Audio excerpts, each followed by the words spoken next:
Now, people always talk about the Attitude Era, how it was the greatest era in wrestling and everything. But looking back at it, when I watched wrestling back in the 90s, 98, 99, I was a kid then, thinking it was real and everything. And I didn't really pay attention to much. Now, in the Indie Attitude Era, I'll tell you what I did like. I did like the promos, I did like the characters. But there was their dud characters and dud storylines. Like, I can tell you so much about the Attitude Era that didn't make sense, or stuff I just didn't like.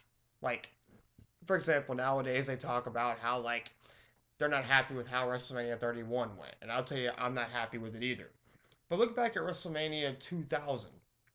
Okay, it was a fatal four-way elimination match where Vince McMahon turned on The Rock, and Triple H retained the title at WrestleMania 2000. That wasn't a way to end WrestleMania. That was kind of a dud WrestleMania right there. WrestleMania 15 was also kind of bad. I mean, besides The Rock versus Stone Cold, everything else is kind of sloppy. Like, I mean, they had like Big Boss Man versus Undertaker in a Hell in a Cell match and stuff like that. The ending was great, but the whole match card was kind of off. Kane versus Triple H wasn't that good. Shane McMahon versus X Pac was all right, but besides that, WrestleMania, those are like they talk about how WrestleManias nowadays are pretty bad. But look at those WrestleManias, and maybe look at WrestleMania 27, then look at WrestleMania 15 and 2000.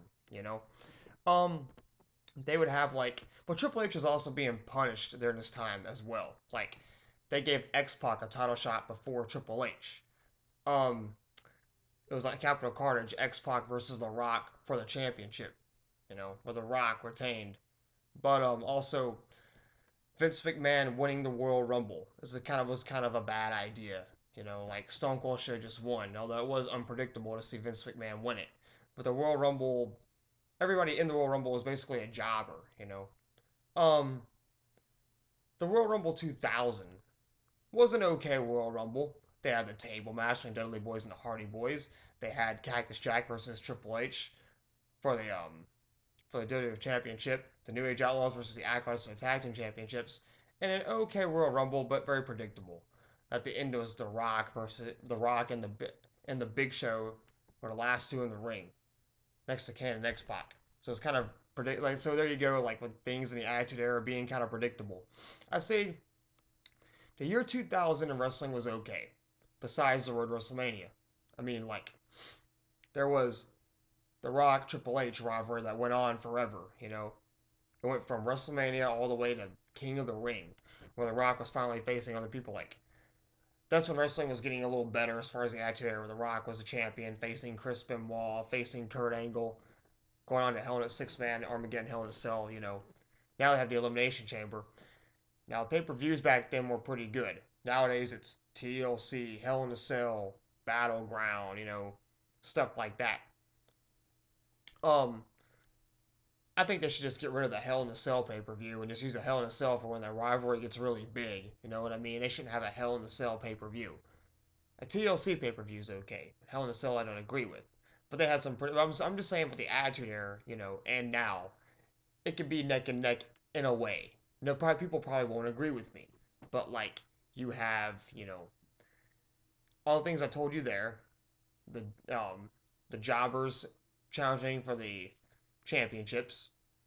Yeah, the really bad. Well, Vince Russo was writing it, so maybe that explains a little bit of it. Vince McMahon won the Royal Rumble. You have WrestleMania 2000 ending kind of sloppy compared to Seth Rollins winning the bank cash in. Were stars bigger than? Yeah, stars were bigger. They had The Rock, Stone Cold, Kurt Angle, Triple H. Now we have Seth Rollins, Dean Ambrose, Roman Reigns, Bray Wyatt, Daniel Bryan, people like that. Kane and the Big Show still wrestle. Um, but like I'm just saying, with the Attitude Era, majority of it wasn't that good. This era in wrestling, it has its good moments, but it's pretty bad in general. The question is now with wrestling now is when will it get better? Is it going to get better? Is it like the Attitude Era? Is it going to be bad now and better later? Was Sting's debut not good enough? But all I'm saying is the Attitude Era had some bad writing like they do now. Is it a way to compare it? I don't know. But I have any thoughts on this.